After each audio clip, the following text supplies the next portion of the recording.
वृंदावन में बन जाएगा देश का दूसरा सबसे भव्य इस्कॉन मंदिर। परियोजना का डिजाइन तैयार है, रहेगा मोर पंख आकार। वृंदावन में देश का दूसरा सबसे बड़ा भव्य और इस्कॉन मंदिर बनने जा रहा है। वर्तमान मंदिर के स्वरूप को बदलने का काम शुरू हो गया है। 2 लाख स्क्वायर फीट में इस मंदिर का विस्तारीकरण किया जाएगा। मंदिर को मोर पंख के आकार में बनाया जा रहा है। नए संसद भवन का नक्शा तैयार करने वाली टीम में शामिल रहे देश की बड़े आर्किटेक्ट इंजीनियर स्वर्णा भल्ला ने इसका डिजाइन तैयार किया है। 100 करोड़ रुपए इसके निर्माण की लागत प्रस्तावित की गई है। तो दोस्तों, आज है कार्तिक पूर्णिमा। नोट कर लीजिए सही डेट, क्योंकि हिंदू धर्म में कार्तिक पूर्णिमा का बहुत महत्व होता है और आज ही देव दीपावली भी होगी। दोस्तों, कार्तिक पूर्णिमा के दिन देव दिवाली भी मनाई जाती है और इस दिन पवित्र नदी गंगा में स्नान करने का विशेष महत्व होता है। साल 2023 में कार्तिक पूर्णिमा 26 नवंबर को शुरू हुई है, लगभग 3:52 पर, और 27 तारीख को 2:45 पर समाप्त होगा। इसलिए उदय तिथि के अनुसार आज 27 नवंबर को कार्तिक पूर्णिमा देव दिवाली मनाई जाएगी। इस दिन गंगा स्नान का विशेष महत्व होता है। गंगा स्नान करने से पुण्य की प्राप्ति होती है, तो आप जरूर करिएगा। बिजनेस में तरक्की अगर आप चाहते हैं तो माँ लक्ष्मी की आराधना करिएगा। इस दिन पूजा में पीली कौड़ियां चढ़ाइएगा, अगले दिन उसको तिजोरी में रखिएगा। तो चलिए जानते हैं सोना चांदी को लेकर एक बड़ा अपडेट आ गया है। यूपी में 22 कैरेट और 24 कैरेट गोल्ड का क्या भाव है, आइए इसको जान लेते हैं। दरअसल दोस्तों, सोना चांदी के दाम में उतार चढ़ाव देखने को मिलता है, लेकिन आज 22 कैरेट 10 ग्राम का सोना 57,250 का मिलेगा। बीते दिन ये 56,950 का था, यानी सोना महंगा हो गया है। 24 कैरेट वाला सोना 62,440 का मिलेगा। इससे पहले इसकी कीमत 62,110 रुपए थी, यानी सोने का भाव बढ़ रहा है। इसका कारण यह है कि शादी का सीजन चल रहा है। लखनऊ में 22 कैरेट और 24 कैरेट का दाम आप यहाँ पर देख सकते हैं। वहीं नोएडा में और आगरा में भी सोने का भाव आप यहाँ पे देख सकते हैं। इसके साथ ही लखनऊ में 1 किलो चांदी का भाव 76,200 रुपए पहले था, लेकिन अब 77,200 रुपए का मिलेगा। अच्छा, शादी फंक्शन में अब हर्ष फायरिंग करने वाले रहेंगे सावधान, क्योंकि जाएंगे जेल, होगा ये कड़ा एक्शन। दरअसल बहुत सारे लोग शादी विवाह में फायरिंग करते हैं रिवॉल्वर वगैरह से, तो ऐसा आप मत करिएगा। हर्ष फायरिंग करने वालों को जेल भेजने के साथ ही उन पर कड़ी कार्रवाई की जाएगी। मैरिज होम और होटल संचालक हर्ष फायरिंग की किसी भी घटना की जानकारी पुलिस को देंगे। पुलिस ने सभी को हिदायत देकर नियम बताए हैं। तो आज से बारिश शुरू हो जाएगी। 3 दिन बाद से कड़ाके की ठंड के आसार है। शुरू हो सकता है शीतलहर। जी हां, 28 नवंबर से यूपी में कड़ाके की ठंड देखने को मिलेगी। असर भी दिखना शुरू हो गया है। शुक्रवार को 42 जिलों में न्यूनतम तापमान 13 डिग्री से नीचे आ गया है। अधिकतम तापमान 28 डिग्री से कम दर्ज किया गया है। 26 और 27 नवंबर को बारिश का अनुमान जताया गया है। बनी रहेगी बादलों की आवाजाही। इस वजह से 27 तारीख को घने बादल छाए रहेंगे। हालांकि बारिश के बाद अधिकांश जिलों में तेज शीतलहर चलेगी।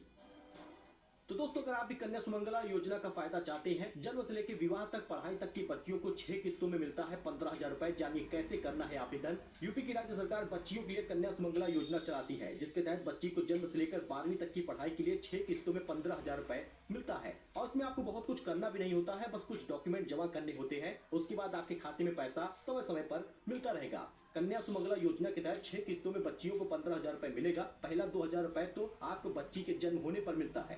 दूसरा 1,000 रुपए किस्त 1 साल के बाद टीके के समय लगता है तब मिलेगा। ऐसी तीसरी किस्त 2,000 रुपए तब मिलेगी जब बच्ची पहली क्लास में पहुंचेगी। चौथी क्लास में 2,000 रुपए मिलेगा, तो 6वीं क्लास में एडमिशन के समय भी पैसा मिलेगा। ऐसे ही आपको बराबर पैसा मिलता रहेगा। नियम और शर्तें जान लीजिए। आवेदनकर्ता का सालाना आय 3 लाख से कम होना चाहिए। यूपी का वो निवासी होना चाहिए। बच्ची का जन्म 1 अप्रैल 2019 के बाद हुआ रहना चाहिए।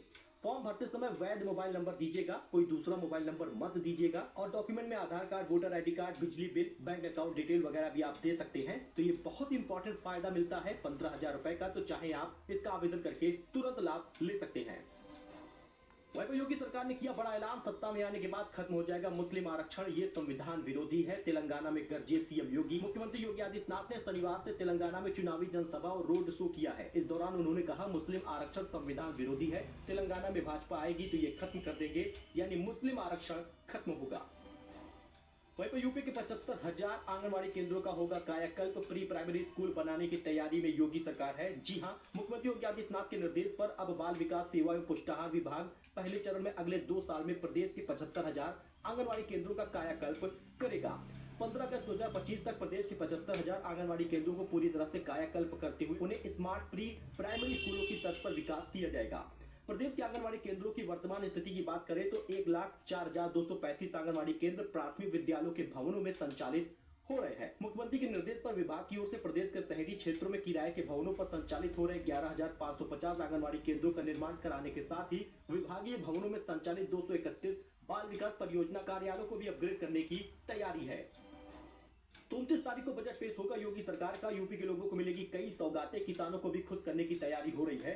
वित्तीय वर्ष 2023-24 का पहला अनुपूरक बजट 29 नवंबर को विधानमंडल में पेश किया जाएगा, जिसमें आम चुनाव 2024 की तैयारियों की झलक देखने को मिलेगी। किसानों के लिए सरकार का बजट पिटारा खोल सकता है, यानी कि यूपी सरकार चाहे तो किसान निधि अपने तरफ से भी दे सकती है। यानी कि आपको 2000 रुपए किसान निधि यूपी सरकार देगी और 6000 केंद्र सरकार देगी, तो आपको 8000 रुपए मिलेगा। वहीं पर कई सारी विकास परियोजनाओं को भी हवा मिलेगी। अयोध्या, मथुरा, काशी तीर्थ विकास परिषद के साथ ही नौमी सागर, चित्रकूट, विंध्याचल, धूपी सभी 10 धार्मिक स्थलों के लिए भी कुछ न कुछ होने की बात सामने आ रही है। राशन योजना में भी बड़े बदलाव हो जाएंगे। आपको राशन योजना में चना, तेल, नमक का वितरण भी फिर से शुरू हो सकता है, मिल सकता है। यानी ऐसे कई सारे बजट में बातें सामने आ रही हैं जो अनुपूरक बजट में पूरा होगा। वहीं पर महिलाओं को भी सम्मान निधि 500 रुपए प्रति माह दिया जा सकता है। आपको बता दें, ये सिर्फ मीडिया रिपोर्ट में जानकारी दी गई है। कुछ बातों पर अमली जामा पहनाया जाएगा तो कुछ बातें शेष रह जाएंगी। फिलहाल प्रदेश के किसानों को नलकूप कनेक्शन को सिंचाई के लिए मुफ्त बिजली देने के बड़े वादों को प्रदेश सरकार पूरा करेगी। इसके लिए शेष धनराशि पावर कॉर्पोरेशन को मिल सकता है। तो अगले महीने से इन लोगों को मिलेगी पेंशन की तीसरी किस्त। 50 लाख से अधिक लाभार्थियों को होगा सीधा फायदा। गरीब और जरूरतमंदों को वृद्धावस्था पेंशन की अगली यानी तीसरी किस्त अगले महीने मिलेगी, यानी कि दिसंबर महीने में।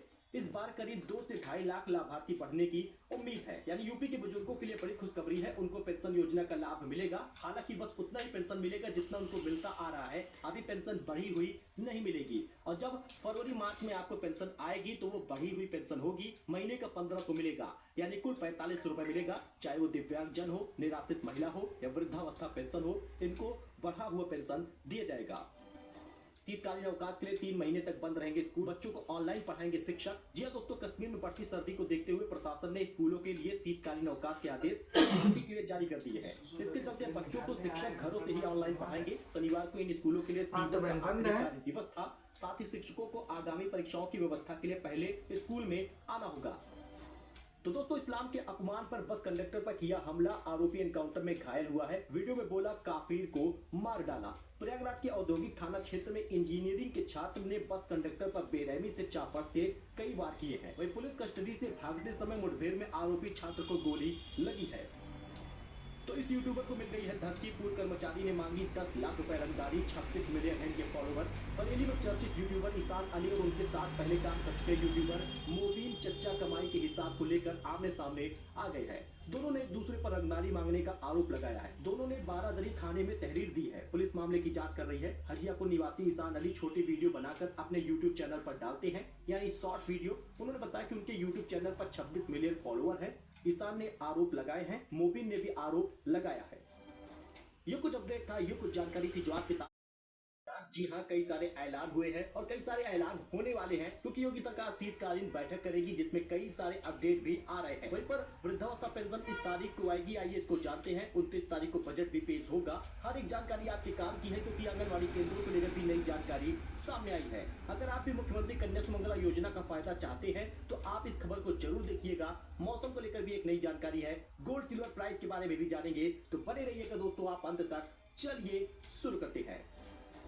बात करें पहले खबर की, तो 3 बैंकों पर आरबीआई ने ठोका है 10 करोड़ रुपए का जुर्माना। बैंक ऑफ बड़ौदा भी शामिल है। ग्राहकों से जुड़ा है इसका कारण। भारतीय रिजर्व बैंक ने बैंक ऑफ बड़ौदा समेत देश के 3 बैंकों पर 10 करोड़ 34 लाख रुपए का जुर्माना दिया है। नियामकीय मानदंडों के उल्लंघन के चलते की गई कार्रवाई के दायरे में बैंक ऑफ बड़ौदा के अलावा city bank, Indian overseas bank भी आए हैं। इन बैंकों पर आरबीआई के नियमों की अनदेखी करते हुए मनमानी करने का आरोप है। आपको बता दें, सबसे ज्यादा जुर्माना सिटी बैंक पर लगा है। पीटीआई की रिपोर्ट के मुताबिक सबसे ज्यादा जुर्माना सिटी बैंक एनए पर लगाया गया है। उस पर आरबीआई ने 5 करोड़ रुपए का जुर्माना ठोका है। वही कनाडा में गायक गिप्पी ग्रेवल के बंगले पर फायरिंग हुई है। लॉरेंस बिश्नोई गैंग ने ली है जिम्मेदारी, दी है चेतावनी। जी हां दोस्तों, कनाडा के वैंकूवर स्थित व्हाइट रॉक एरिया में शनिवार को पंजाबी गायक गिप्पी ग्रेवल के बंगले पर फायरिंग की गई है। इसकी जिम्मेदारी लॉरेंस बिश्नोई गैंग ने ली है। गिप्पी को पहले भी धमकी मिल चुकी है। वो लगातार सलमान खान का प्रमोशन कर रहे थे। कई पोस्ट वायरल भी हुई थी, जिसमें गिप्पी ने सलमान खान को भाई भाई कहकर बुलाया था। गिप्पी को सलमान खान का प्रमोशन न करने की चेतावनी दी गई है।